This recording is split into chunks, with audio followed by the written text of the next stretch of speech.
Chers auditeurs, Dear listeners, bonjour. welcome to Comme d'Archi Podcast Season 6. Saison 6, dans le monde fascinant des architectes. And in the architectural projects. Je suis Anne-Charlotte Deponte, passionnée d'architecture et docteur des universités en histoire de l'archi. I am one of the spokespersons of Anne-Charlotte, who is a PhD in architecture history. Merci Thank you d'être avec moi aujourd'hui. to be with us today. Et And maintenant, now, lundi en français, place au talent. and Wednesday, let's talk projects. In English, of course. Bienvenue dans Comme d'Archi. Chers auditeurs, ravi de vous retrouver aujourd'hui en compagnie d'Anne Labroye. Bonjour Anne. Bonjour, chères auditrices. Bienvenue dans Comme d'Archi. Tu es architecte urbaniste et à la tête de ton agence basée à Paris. Alors, on se connaît depuis un petit moment. Oui, quelques mois. Nous étions collègues Tout à fait. par le passé, Ouais, dans une vie antérieure. dans une vie antérieure. Bon, c'est une très grosse boutique, on va dire. Tout à fait. Voilà. Alors, en hors d'œuvre, une interrogation insolite sur le goût de l'architecte. Aimes-tu les plaisirs de la table? Quels sont tes mets préférés? Et peux-tu évoquer un souvenir gustatif? Alors, ô combien j'aime les mets de la table. C'est bien mon petit problème, mon petit péché mignon.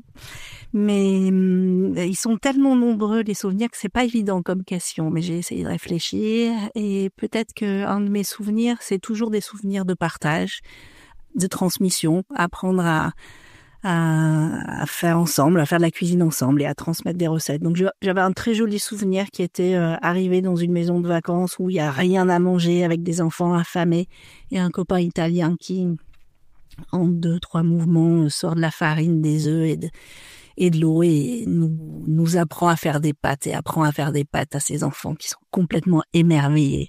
Voilà, ils étaient les plus chouettes pâtes que j'ai jamais mangées avec ses enfants. Bon. Alors maintenant, on va aborder ton parcours professionnel et tes débuts. Quel a été ce parcours? Quelle a été ta jeunesse? Où s'est ancrée ton envie d'architecture? Et quelles ont été tes études? Alors, je suis bordelaise. J'ai fait mes études d'architecture à l'école d'architecture de Bordeaux et de paysage. Les débuts de l'école, c'était un petit peu, comment dire, pas très très intéressant. C'est-à-dire que, pour être tout à fait honnête, je suis très très franche, je suis désolée. Bon, j'étais très contente d'être là parce que pour moi ça avait du sens. Le métier d'architecte, c'était à la fois. Oui, mais alors justement, ce désir, il venait d'où? Ah, pardon. Alors, ce désir, il venait d'où? Je ne sais pas. Vraiment, excuse-moi de cette réponse. Non. C'était vraiment trouver une voie qui avait du sens pour moi. J'étais plutôt, j'avais envie de faire quelque chose de créatif, plutôt, j'étais plutôt dans une optique de faire les beaux-arts et en même temps, ça me faisait très peur parce que il y avait ce côté de démiurge dans lequel j'avais du mal Et puis d'incertitude. Voilà, d'incertitude. Et puis, je voulais avoir un métier qui avait déjà du sens et qui était utile. Donc, quand j'ai trouvé l'architecture, ça a fait sens. Voilà. Parce que c'était à la fois créatif, bon c'est un peu la base de l'architecture, à la fois la création et à la fois de faire du bien à la société, de faire des choses utiles. Donc ça c'était ça a été assez évident pour moi quand je suis rentrée. En plus c'est des études quand même je vous ai dit un peu bizarrement que les premières années furent difficiles, mais en tout cas des étudiants hyper sympas, une vie très festive, etc. Mais des enseignants en architecture qui n'étaient pas très très clairs pour moi. J'ai mis très longtemps avant de comprendre ce qu'ils attendaient de nous en fait.